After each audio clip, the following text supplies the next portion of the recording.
Welcome, everyone, to our webinar today, North Carolina School Vouchers, Destroying Public Education.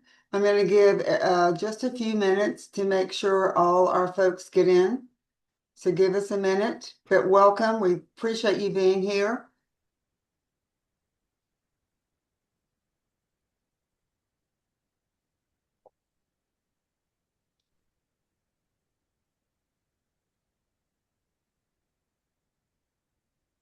Okay, let's go ahead and get started.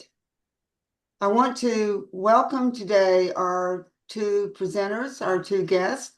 Um, First, Heather Koons. Many of you already know Heather. She's our Director for Communications and Research at Public Schools First. She's been very busy with this report and she can't wait to share it with you today. Heather started her career as an English teacher.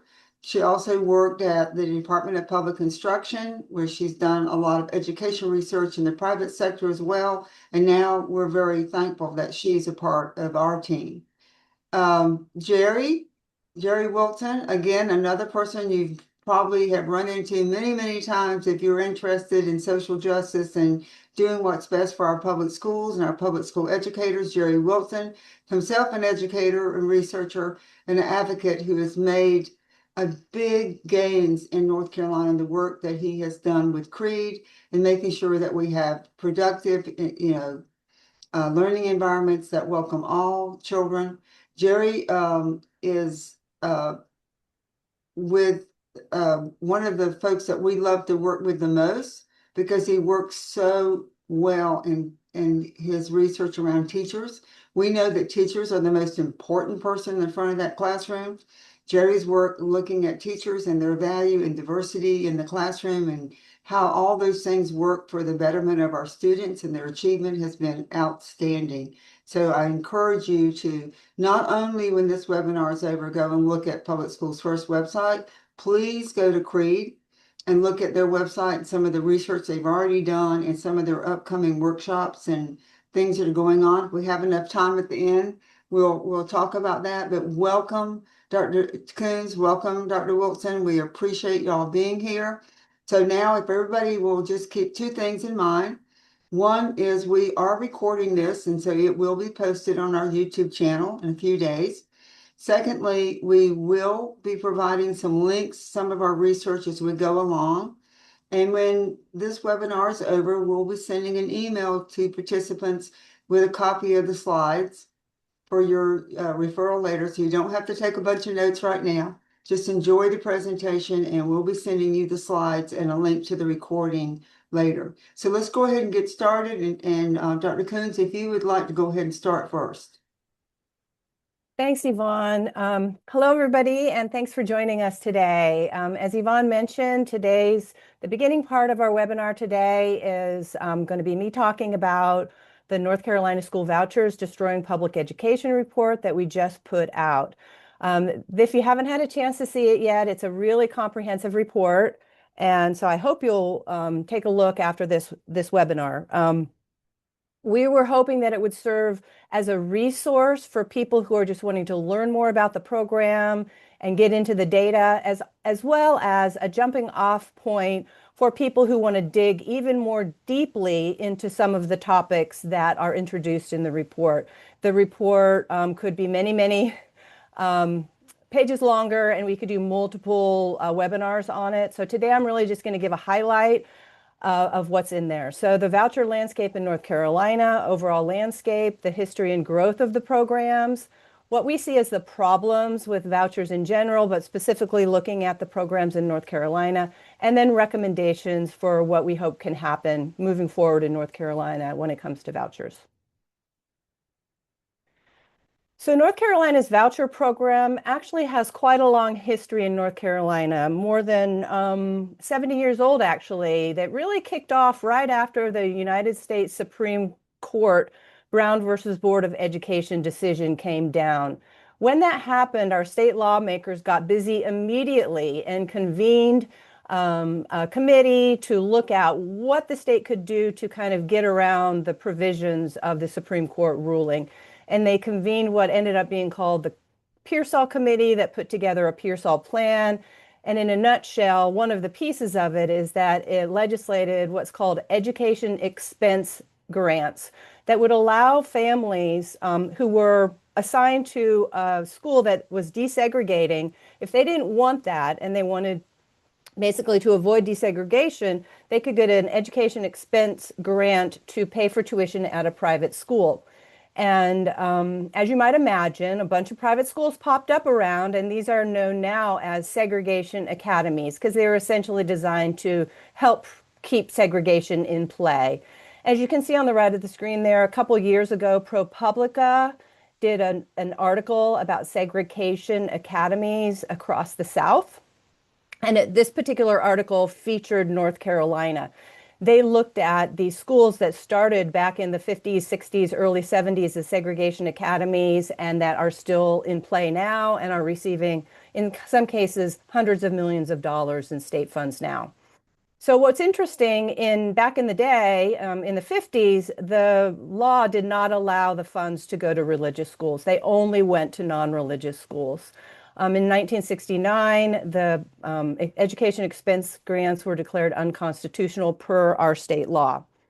The current voucher program, they were working on it for a while, the voucher supporters, and then finally in 2013, in the Appropriations Act, we got the Opportunity Scholarship Vouchers. That same year, HB 269 introduced our second voucher program, which was the Children with Disabilities Scholarship Grants. And now today, we have these two voucher programs still going. So the Opportunity Scholarship Voucher Program is by far the largest. Last year, it accounted for 94% of all of voucher funding. And we have little visuals here showing you how they work. For the Opportunity Scholarship Voucher, they're what we call a traditional voucher program. So tax dollars flow to the state, the family applies to the state, and then the state pays the tuition dollars directly to the private school. And private schools in North Carolina have to apply to receive these funds directly, and then they're called direct payment private schools. So direct payment schools get the funds directly from the state. And in the current year, 2025-26, the amount that's going, that's paid for through this voucher program depends on the family income, and it's from about $3,500 to about $7,600 per student. The second program, much smaller, just about 6% of last year's voucher funding, is the Personal Education Savings Account for Children with Disabilities, known as ESA Plus. So it's an educational savings account plus the money can go directly to the private school. So families apply, the state will pay tuition directly to a private school if it's a direct payment private school. If it's not a direct payment private school, the money flows to the family and then the family pays the private school. So families who get these vouchers are eligible for $9,000 to $17,000 depending on the disability. And the funding goes to the family through an online application called Class Wallet.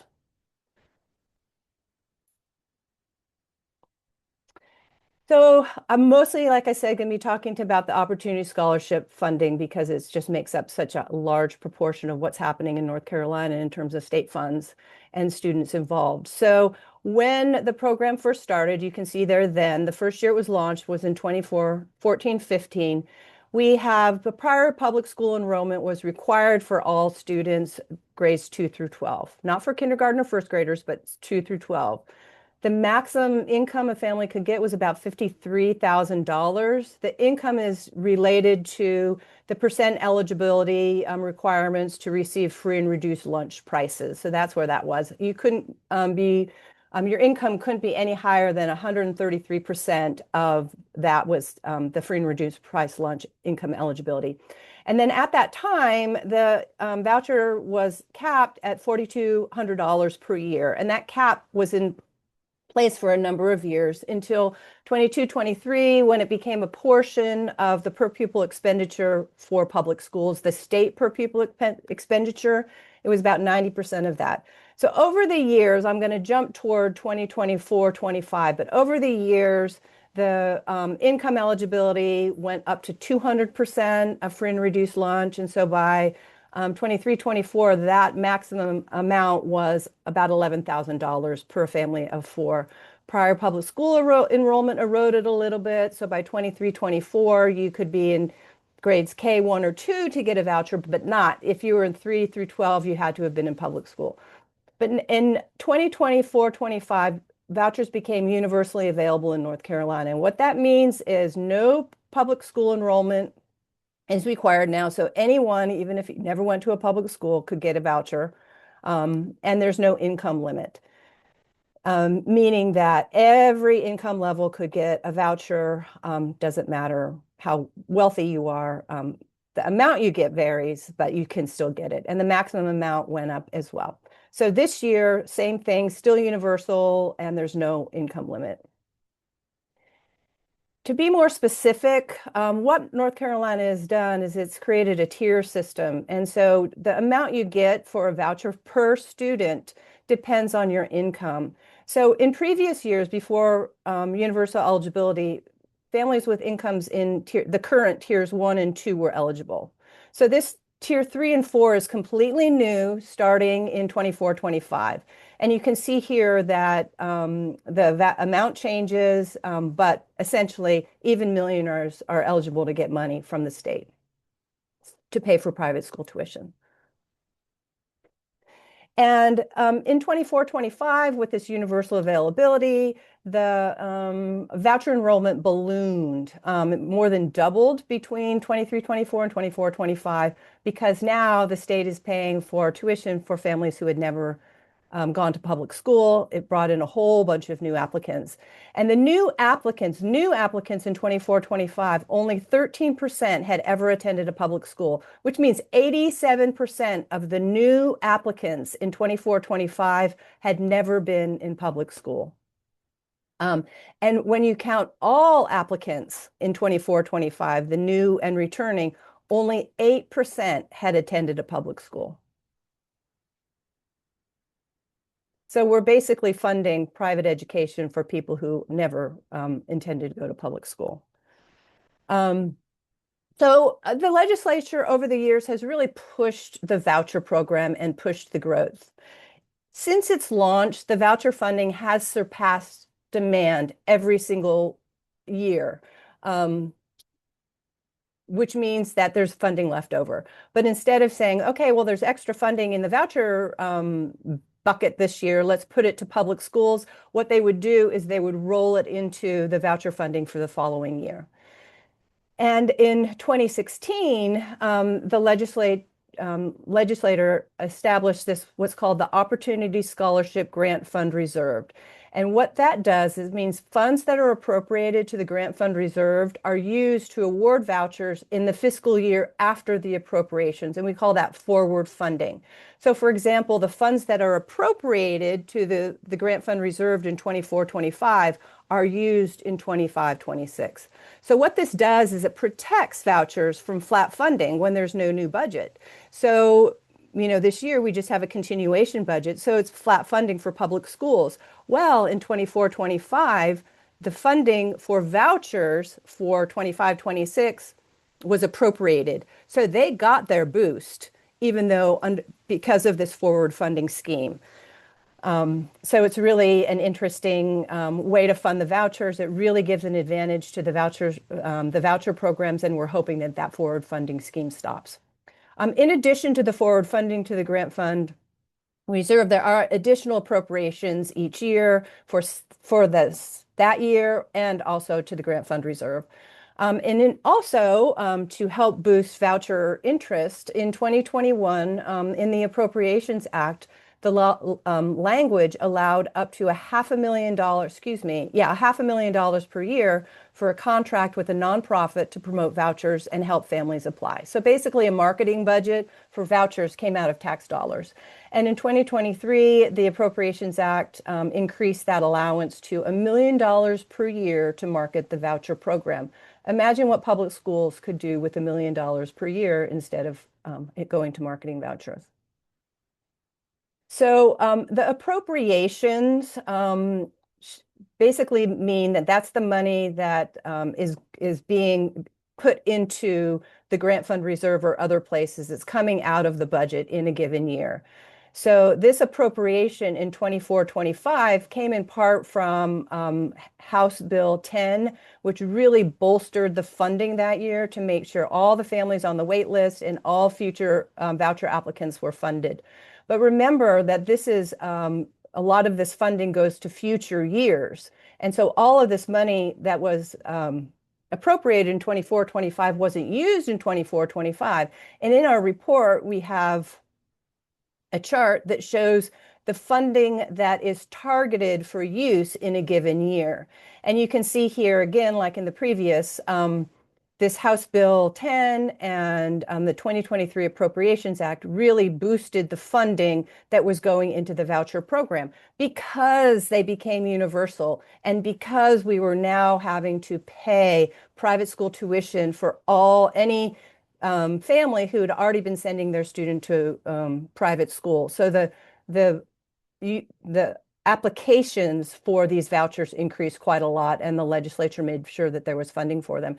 So you can see in a few years, we're going to be spending almost $1 billion a year on vouchers.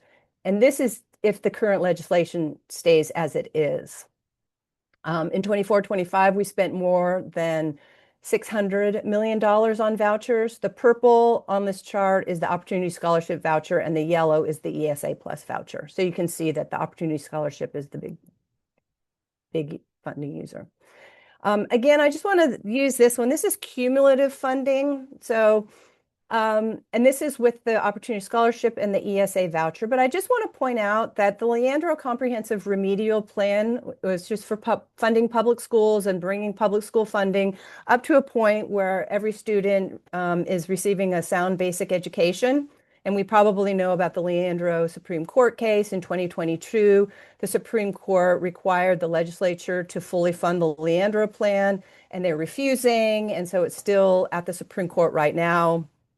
Anyway, the point here is that the total cost by fiscal year 2028 of the Leandro plan would have been $5.5 billion. And you look at this chart and just see how much money is going to private school tuition. Private schools, students are about 130,000 students per year. We have more than 1.5 million public school students, and that's what the Leandro dollars would have gone to. But it's going to private schools instead of to fund public schools via the Leandro plan or any other plan. So I'm going to go into some of the many problems with the voucher programs in general, but specifically with examples from North Carolina. So the demographics of the voucher program are shown here. We get this information from the North Carolina State Educational Assistance Authority. And as you can see here, the percentage of Black and white students has changed dramatically. When the program first started, white students were 27% and Black students were 51%. This past year in 24-25, white students made up 73%. Can you say Segregation Academy? And Black students made up 11%. And just as a point of comparison, in 2024-25, public schools were 42% white, 25% Black, and 22% Hispanic. And now the NCSEAA calculates race and ethnicity separately, but in 24-25, Hispanic students made up about 10% of voucher recipients. So about double that in public schools. Another problem is that there's no accountability or transparency for where the dollars are going. So this program is a very irresponsible use of taxpayer dollars. So there are enormous requirements for transparency and accountability in the traditional public school program. And this chart, it's in the report. We have this on our website. You can see all of these requirements. So for example, the private schools don't have to participate in any state accountability program. They don't get graded, so we don't have a public accounting of how they're doing. They don't have to take the end of grade or end of course tests. They do have to take tests. That is a requirement, but they get to choose which test to take, and each private school could choose a different one. So there's no way to compare among private schools or to the traditional public schools. And so by design almost, there's no way to really compare how the students are doing when they go into these schools that are accepting vouchers. And we really think that needs to change to be responsible to taxpayers. Private schools don't have to teach the standard course of study, follow school calendar law. They don't have to employ credentialed teachers or even teachers who are pursuing a credential. They don't have to provide transportation or school lunches. They don't have to have public or transparent admission policies or discipline policies. They don't have to have open board meetings, and they don't have to make their financial records public. So we really think this is a very irresponsible use of tax dollars, and we hope it changes soon.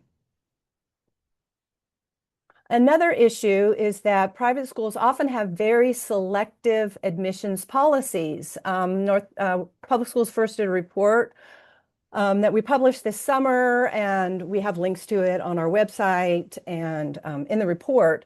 And it looked at the admissions policies for all private schools that received $100,000 or more from the voucher program. And we found a number of discriminatory policies, and we group them into these 6 categories by academics, disability, lifestyle, which means beyond the student into the family and affiliations of the family, whether the student was affiliated with LGBTQ plus or affiliated, religion, and whether the student was a right fit or would fit into the private school community. We found that in North Carolina, most of the voucher dollars go to religious schools. So in 24-25, 86% of the voucher funds went to religious schools. 86, that's more than the percent of religious schools. So they get more per school on average than the non-religious schools. And on this slide, I just have 2 examples of discriminatory policies. We have many, many more examples in our report, so I really encourage you to go there and see them. So for example, North Raleigh Christian Academy, which is in Wake County, they received $4.3 million last year alone from the voucher program. They say explicitly that students with IQs of 90 or less are not accepted because of the difficulty they will have in achieving academic success. The school doesn't enroll students whose learning, behavioral, or physical needs can't be met within their existing programs, services, or staff, and traditional IEPs are not accepted or available at NCRA. So this points out a real problem with these voucher programs. They are not required to follow federal non-discrimination laws. The only one that they're required to follow is the 1964 Civil Rights Act, which prohibited discrimination based on race, ethnicity, or national origin. All of the other non-discrimination laws out the door. So students and families really lose their civil rights if you go to a private school. The other one here, religious discrimination. This is one we categorize as lifestyle discrimination also because it's not just the student. It says the atmosphere or conduct within a particular home is counter to or in opposition to the biblical lifestyle. They will refuse admission or discontinue enrollment. And so this is very, very much beyond. So it's the family, not just the student, the family also. Another problem is that vouchers drive tuition increases. So these charts come from a fact sheet that we put out based on a lot of research that we did on the tuition of private schools over the years. So what we were able to do on the left-hand side of the screen, you can see this average percent change in tuition before and after voucher expansion. So we tracked down the tuition at a number of private schools all the way back to the 2021 school year through 24-25. And you can see that as we got closer and closer to voucher expansion, their tuition increased, and it blew up at voucher expansion. And so we can imagine that tuition prices would be a lot lower if we hadn't had that voucher expansion, this universal voucher expansion. And a particularly interesting comparison comes from Thales Academies. Thales Academy schools, there's 10 campuses across North Carolina. most of them in the Wake County, Johnson County area. Um, but you can see here, and then there's one in Virginia. And over the course of these years, there were no vouchers in Virginia, and the school in Virginia kept its tuition even. In contrast, as voucher expansion grew, and then especially with the universal vouchers, you can see that the tuition at the Thales Academy schools in North Carolina grew substantially. And one can't say that this is because of inflation or those other reasons the schools give for increasing tuition when in Virginia they didn't increase tuition at all. So we can say that vouchers drive tuition increases.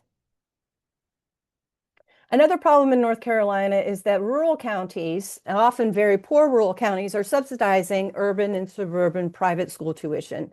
So this shows the amount of dollars spent on schools within each private schools within each county last year, the 24-25. Oh, actually, I'm sorry. It is the total from voucher launch through 24-25. And the gray counties are places that had no private schools that accepted vouchers during those years. And some of those counties may have zero private schools, or they may have private schools that just didn't accept tuition. The vouchers. And you can see, I'll just tell you, Wake County, right in the middle of the state, is that top dog there. They have received more than $105 million. These are the private schools in Wake County since the program started. And we have a link to this map. So you can click on each county if you want to see it. And also in the appendix, it shows the voucher spending by county. So you can look at your county if you're not in Wake County. And what we also have on our website is the amount of money specific, all schools that have received vouchers since the program launched and how much money they've received. And this is an example. This is the Wake County chart. We have a chart for every county that has vouchers. But just so you can see what's happening and how much this voucher program is a windfall for private schools. And in Wake County, you can see here this third one down, Adventist Christian Academy of Raleigh. They didn't receive any voucher funding until voucher expansion, and it became universal, and all incomes could now receive vouchers. And then in 24-25, they received $770,000 in vouchers. The second one from the bottom, Cardinal Gibbons High School, they've received vouchers for a number of years. And about 200 and some and change, $240,000. But then they became universal, and all of those high income families could now receive vouchers also. And you can see how that expanded. So their voucher take from the state went up 763% with the universal expansion. Down at the bottom there, you can see the total Wake County last year. They got $56 million, the private school tuition dollars. And then again, the total since the voucher program started, more than $105 million. In Wake County alone, last year, 66% of the Wake County voucher recipients had incomes that were too high to have qualified for vouchers in 23-24. And they just became eligible with universal expansion. On our website, I'll show you the link here, the direction. You can go into any county, click on the county, and you can see a document like I showed you for Wake County. If a school has private schools that have received vouchers at any point during the life of the program, you can find the data here. So just click on that to see yours. But I encourage you all to download the Wake County sheet because the schools there are getting the bulk of the money. They're the highest receiving. There are a lot of other problems with school vouchers, and we don't have time to go into all of them. So I'm just going to list a few more here, and we may have other webinars. You're welcome to ask questions. There's a lot about vouchers that are problematic. So they undermine public schools by taking funding away from the public schools and sending it to private school tuition. And as we see, primarily spending money on private school tuition for families that would never have sent their children to public school in the first place. So it's taking funding away from public schools that in North Carolina have been underfunded for decades. They don't improve academic achievement. In fact, they worsen academic achievement dramatically in some cases, especially in math. There are a lot of large-scale studies, high-quality studies in states where they actually have the students who accept vouchers take the same test as public school students, and the results are really dramatic and really, really awful. And the report gives links to those and describes them a little bit more. As you've seen, it increases racial and economic segregation.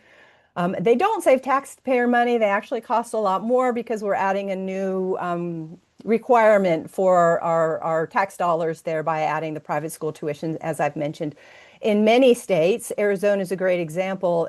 It's taken their state from a budget surplus to a budget deficit, and now they're just really hurting because of this new cost to their state.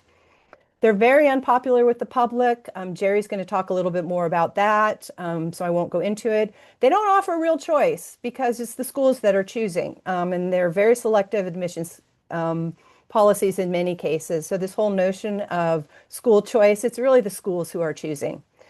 And especially when you look closely at them, it's very clear that it's the schools who are getting this windfall. And they really disadvantage students in rural areas who are reliant on their public schools, and these areas are funding private school tuition, and their public schools are getting less and less funding.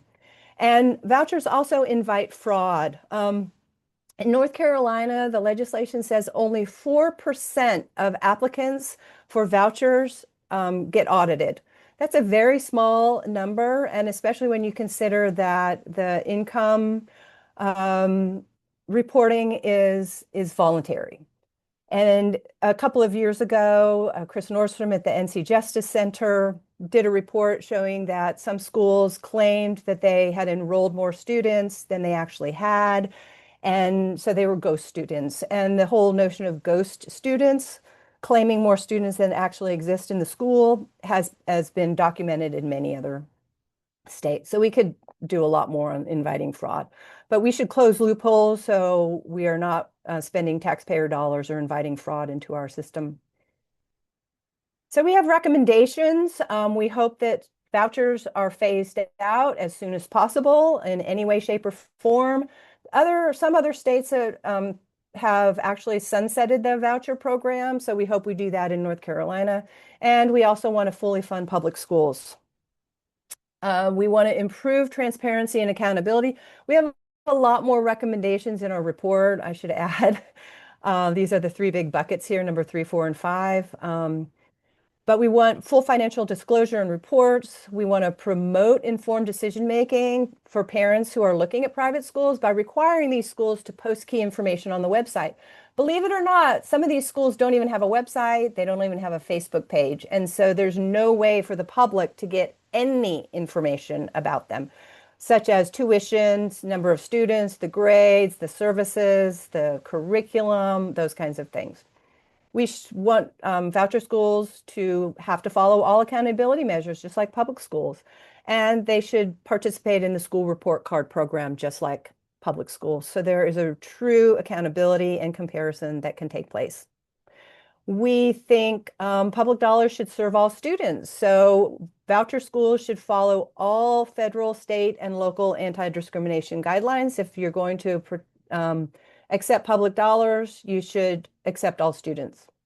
And we believe that we should conduct a lot more research and evaluation. So require annual reporting of the voucher program and with more data than's currently available. So there is annual reporting, but the information is pretty skimpy.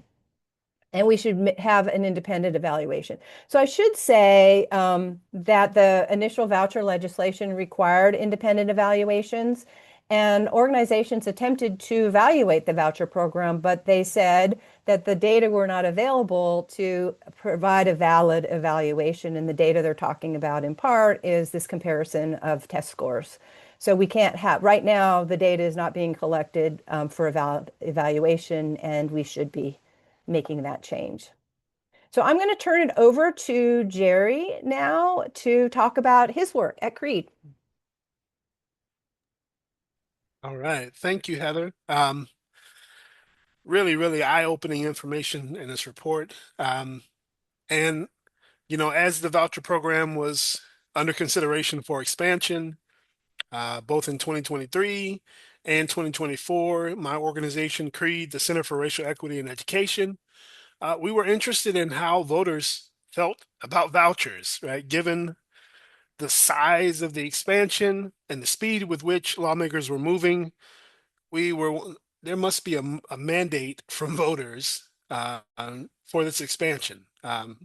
So we commissioned a poll in 2023, May of 2023, when the North Carolina General Assembly was first considering expanding the program to make it universal.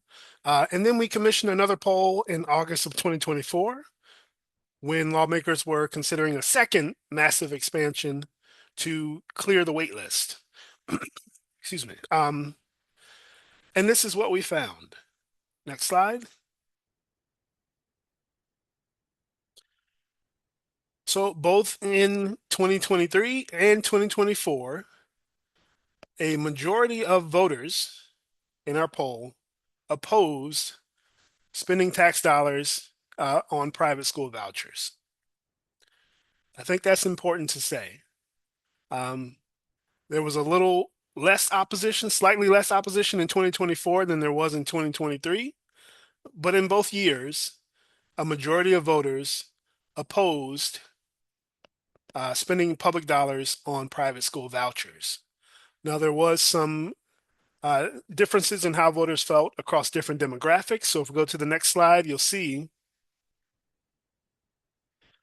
that if we look by political party, and this is only in 2024, we see that a majority of voters who identified as Republican supported vouchers, but a majority of Democrats and independents were opposed to vouchers. North Carolina is an interesting state in terms of the breakdown by partisanship. It's pretty split between Republicans, Democrats, and independents. But this is telling, right? In two of these categories, a majority of voters were opposed to spending public dollars on private school vouchers. And if we go to the next slide, we can see the breakdown by race and ethnicity. And we see that a majority of Latino or Hispanic voters and white voters and black voters oppose spending public dollars on private school vouchers. Yet, lawmakers push through these massive expansions in any case. If we go to the next slide, we were also wondering, because we knew, as Heather mentioned, that in the years leading up to the voucher expansion, that the program was underutilized, meaning there were more funds allocated to the program than were actually used by families in North Carolina. So we wanted to know how familiar voters even were with this program. And what we found was that 65% of voters in our poll were not familiar at all with the program. And only 10% were very familiar with the voucher program in North Carolina. So then the question became, well, given that so few voters know about North Carolina's voucher program, it's safe to assume that they probably don't know much about vouchers at all. So what would happen once we inform them about vouchers, a little bit more information about vouchers? So if we go to the next slide, that is exactly what we did in the poll. So we provided a little bit of context based on research about vouchers to see if it would change the way that voters felt about vouchers. So the question was, or the prompt was, there is a lot of evidence that some private schools discriminate against students with disabilities and students of different faiths. Does hearing this make you more or less likely to support increased funding for the voucher program? And as you can see, over 55% of the respondents in our poll said learning this made them less likely to support voucher expansion. And about 26% of people said it didn't make a difference, but over half felt that learning about vouchers, this particular piece of information about how they discriminate, how private schools discriminate using vouchers made them less likely to support it. And if you go to the next slide,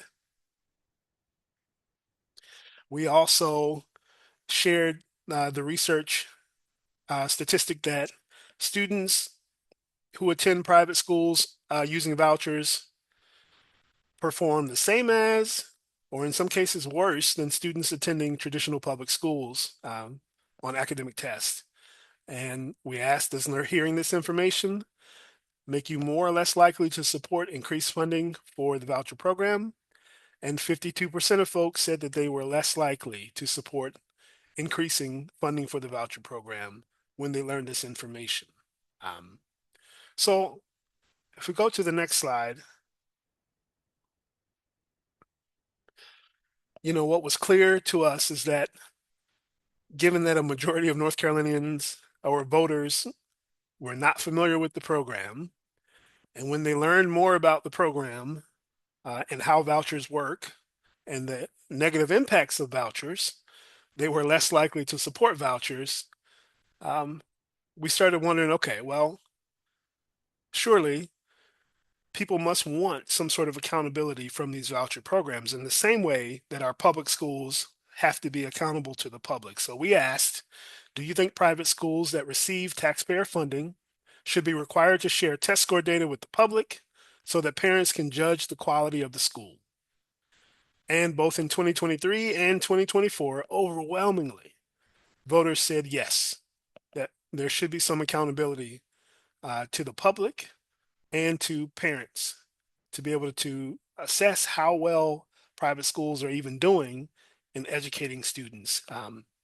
And, this is across party, this is across so many of the demographics that we looked at. Overwhelmingly, folks said yes, we want accountability at the very least.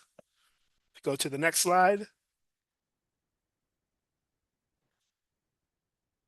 Yeah, so this is some information from the report. As Heather was mentioning, what we know from other states and from Creed's polling is that private school vouchers are unpopular with the public, right? Um, and when the public gets a direct say in whether or not states adopt voucher programs, 100% of the time, voters reject vouchers, right? And I think it's important to say that, like, to say the unspoken part of that, voters reject private school vouchers because they love and understand the value of public schools, right? Voters reject private school vouchers because they understand the value and the importance of public schools. Um, Unfortunately, many of our lawmakers don't, which is why we see schemes to implement voucher programs against the will of voters. So we go to the next slide. Just want to share a few takeaways. As we've heard several times today and seen through some of the polling data that we just discussed, private school vouchers are unpopular and they undermine the public interest using public funds. That tidbit that Heather shared about the $1 million marketing budget for private school vouchers, you know, that is that's a low blow, right? That's a low blow that we're spending $1 million to try to convince more people to use this program when lawmakers are at the same time refusing to fully fund our public schools. And what do you do with that? Secondly, lawmakers defy the will of voters in order to adopt these voucher schemes. In North Carolina, the way that lawmakers implemented the original voucher program and these massive expansions is by inserting the language into spending bills, right? And they did that in order to avoid public scrutiny, because had it gone through the traditional lawmaking process, where it has to go through committee and be voted on by both chambers and then signed into law by the governor, there's so much more public scrutiny there versus when they just stuff it into a spending bill that has a whole bunch of other measures that people want to vote for and can stomach the poison pill a little bit better. Uh, so that unfortunately is how lawmakers have operated in North Carolina to introduce and expand private school vouchers. Um, and of course, as we saw in the table, when voters have a say directly on whether or not to adopt voucher programs, overwhelmingly they reject them. Um, and that is very telling. And I think that is it for my portion. Thank you.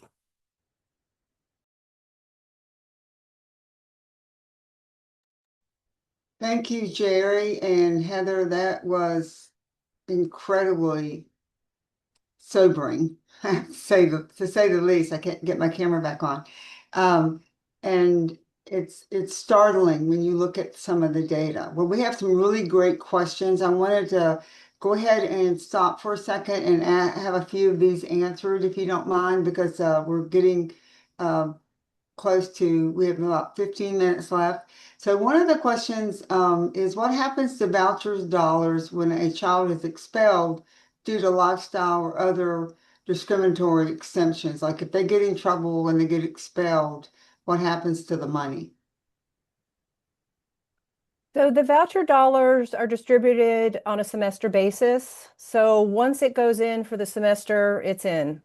So if that student gets expelled after, a month or so, the private school gets to keep that money, but then the second semester, as long as that private school acknowledges that the student is no longer there, that money would not flow to the school. So it goes in twice a year.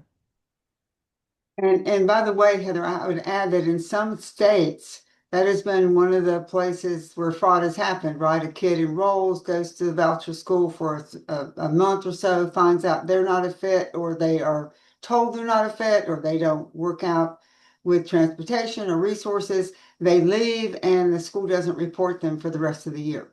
And that has actually been reported on in several states. Here's Yeah, another. and I can add that in some states they have students who are enrolled in public schools and a private school still counts them as a private school student. And so it's basically double dipping. Right, and And so there's that's no been account. reported in other states too. So one of the recommendations that we have is that funding goes to the private schools on a monthly basis instead of just twice a year.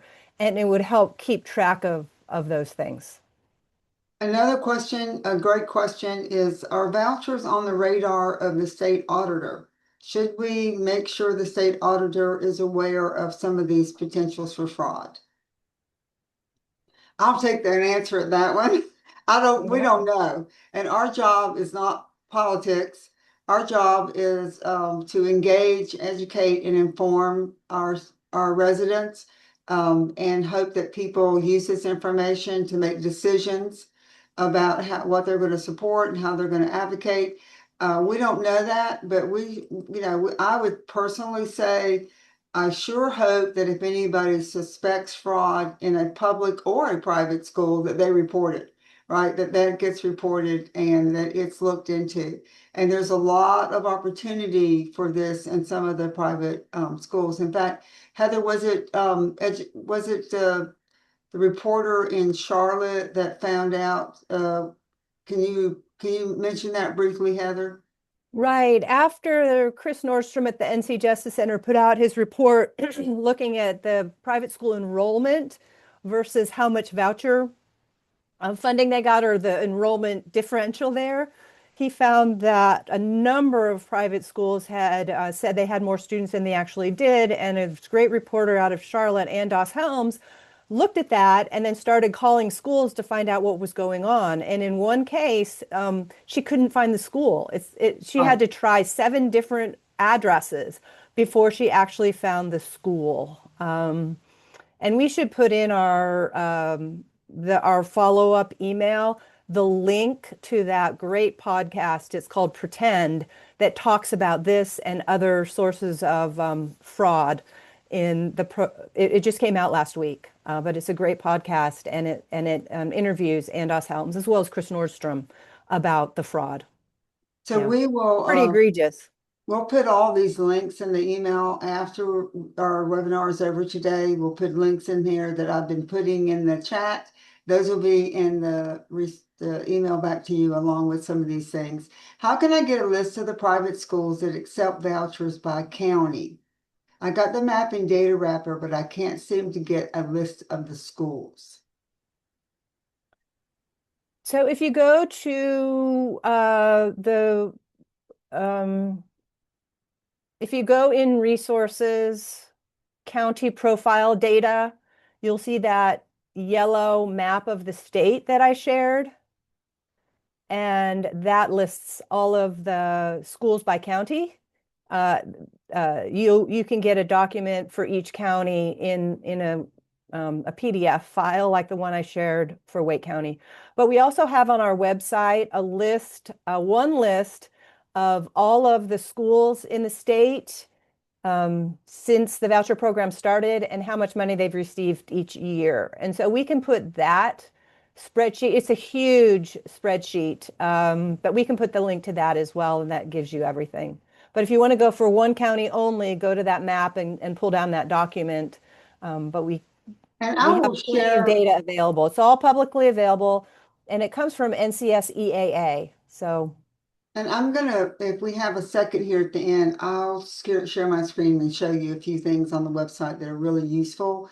And the county profile that Heather mentioned, we have a public Google Drive where we have in there information from many nonprofit organizations that have gathered information around public education issues. And that data is there by county. And we think it's really useful because the whole reason we're all doing that, right? It speaks to your poll, Jerry. When people have more information, they make better decisions. And so we have put a lot of information there about your county, your school district to help you have a view of what's going on so that your advocacy is more powerful and more informed, right? It's not just an opinion, you actually have the data. So here is a question, Heather, you might be able to answer. What is the current per student allotment in public schools? what it, The current per student allotment in public schools. So the schools get funding from the state, from federal government, and from the local county. And so I don't know the answer to your question. I could look up and find pretty quickly what the state allotment is this year, but that I think it's $7,600 is last year's per pupil allotment, and it goes up incrementally. So it would be somewhere around there from the state. But the state has a great, NCDPI has a great data bank. It's called the NC Statistical Profile. And write this down and just Google it and go to that. And there is so much great information. And the race information for public schools for 24-25, I got that out of the NC Statistical Profile. So you can go and look for each county, how much of their student spending comes from local sources, state sources, and federal sources. And it changes. Okay, so I'm going to move this Sorry, that along. didn't answer your question directly, but. Well, it ranges from around 8,000 to 12,000 a kid when you add in all the money, whether it's But state, that's from local, federal. state and Yeah. local. So I You know, don't remember the state like Heather right now. I don't have yeah. it on the tip of my tongue. We're too busy remembering Oh, all the voucher figures, like yeah. $1 billion a year. Can I Yeah. add in, though, that because the state has been very skimpy in its funding, some local counties are stepping up and paying a lot per pupil just so that they can keep classrooms filled and adequately, so the students get a good education. Some counties can't afford to do that. And so there are some counties that can provide no additional local salary supplement to teachers. So the range in what is going to students in the county varies, And I think that's an important point. I'm going to move us to the next question, but it is an important point to keep what Heather says in mind, because sometimes when you look at the state average, you be careful. Does it include the federal money in the state and the local? Because that average is it's too high for what happens in many rural counties where they have a a very small amount of local and maybe no federal or very small amount of federal. It's really important to look at that. And that's one of the things around the Leandro cases, we all know the disparity between rich counties and poor counties. Are private schools using public schools resources like athletics, speech, teaching? I do not know the answer to that. Yeah, So I'll say that I think it, there Go was ahead, Jerry. a bill introduced last year in the North Carolina General Assembly, Senate Bill 48, which proposed to do that, to allow homeschool students and private school students to use public school athletics, essentially. So the bill was introduced, it didn't go anywhere, but it could be revived when lawmakers come Any back time. Yeah. this year. So we'll see. And it's a good question because this is exactly what's going on in many states where they have been forced to share space, rent space, share things, let private school kids enroll in athletics or let private school kids come and use the other resources. So it has occurred in other states. What PR can I, agency? Yvonne, can I just jump in and say that I don't think I mentioned that the ESA voucher is open to homeschool students.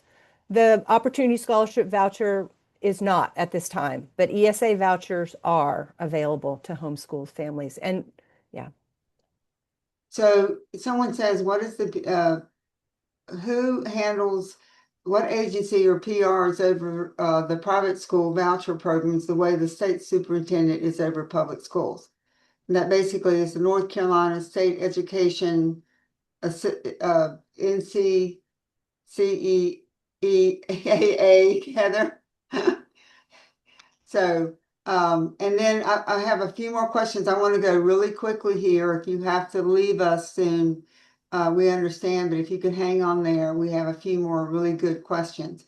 Can it be explained why taxpayers need to pay for or support private schools if they're not answering to our state outcomes for funding? I'm just lost on why the eligibility, how they can use our public taxpayer dollars. The loss of public school funding affects all children. How do we explain this, that we shouldn't have to pay for two systems? Basically. Jerry, Heather, you want to take your personal shot at that?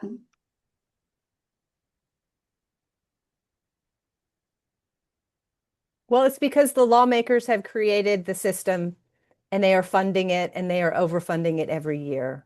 And the way to make a change is what we have on our screen now is to contact your lawmakers. We think it's horrible, as you can tell from our presentations. But the only way to make that change is to change the state law. Do private schools allow for certain services to be provided, like driver's ed, AP courses, etc.? And are these also extended to some homeschool students? I can answer that. I can tell you that private schools offer whatever they want.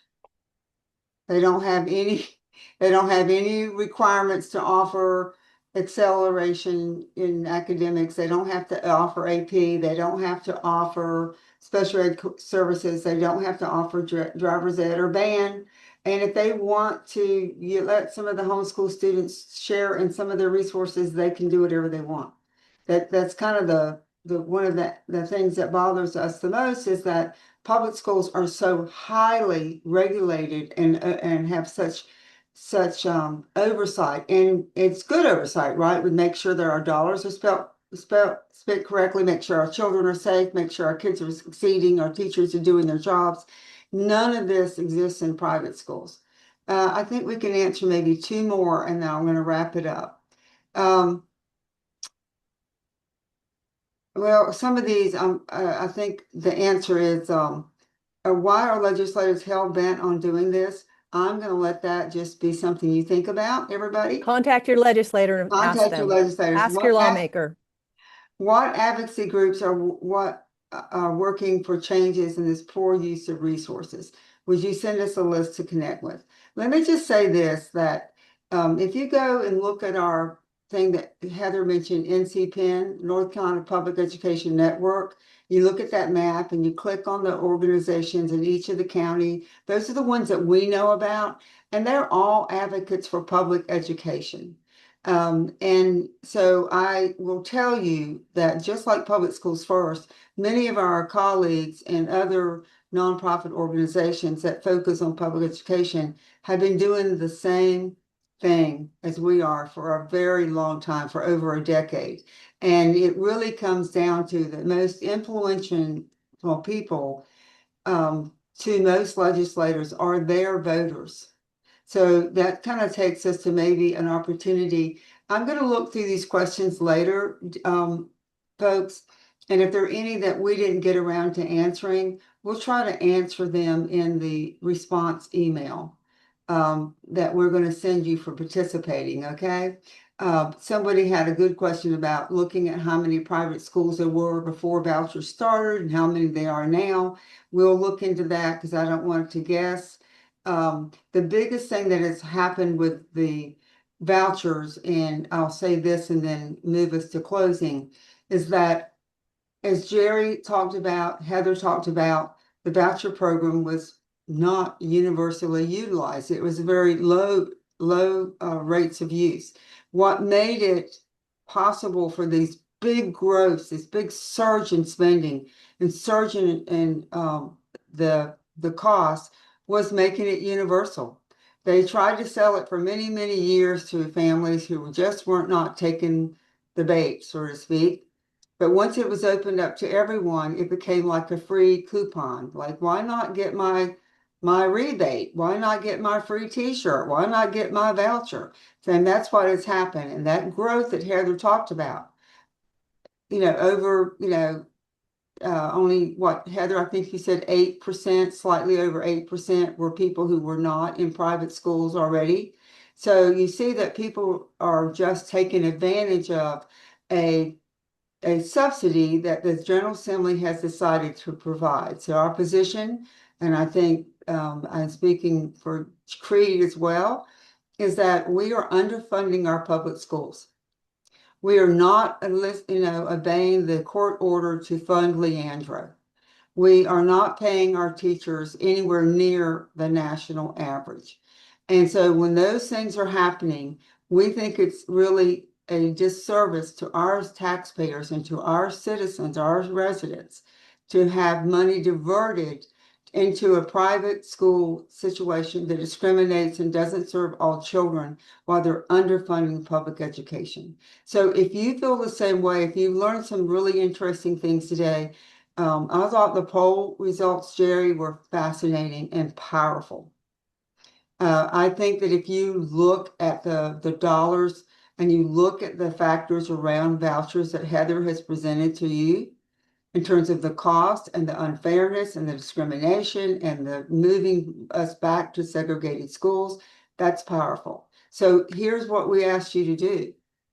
Contact your lawmakers. You are the most important person. You are a voter, and in your contacting your elected official is a powerful thing. So, we have got lots of information on our website. We have, ways that you can send letters, you can sign petitions, you can get contact information. So, asking you to really go spend some time looking at the website and seeing some ways that you can participate in contacting your folks. In closing, I would also say that, let's move to the next slide. We're trying to show up at the General Assembly once a month. We've been there a couple of times already. We're going to be back on March 11th and April the 8th. We go from 11 to 1. I forgot to put that time up there, Heather, but it's from 11 to 1 o'clock. On March the 11th, we'll be there. Bring your signs. We stand out front. We engage people who are going in and out of the General Assembly. We talk to people who are passing by, and we just want to be a presence to let people know that we need to do better by our educators and our students in our public schools. Jerry, I did, next slide, see that you guys have a really exciting event coming up. I wonder if you wanted to say a few things about it. Yes, thank you. So coming up on Saturday, April 25th, our Teaching in Color Summit will take place in Charlotte, North Carolina, at West Charlotte High School.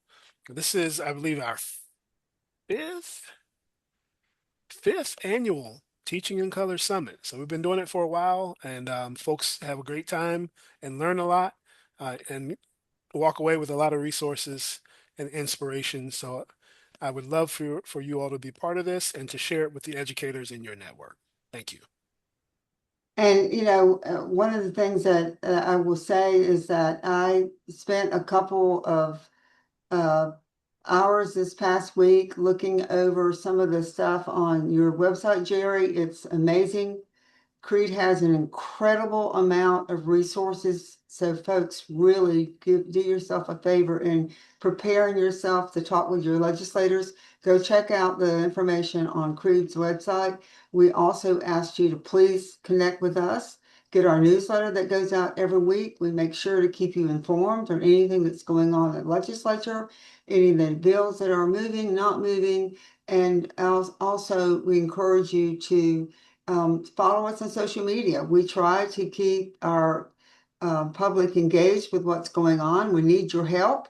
The only way that we're going to make a difference in what's going on in our public schools is to use our voices and to stand up to our lawmakers and let them know what we want to do with our tax dollars. And so we hope that you will do that.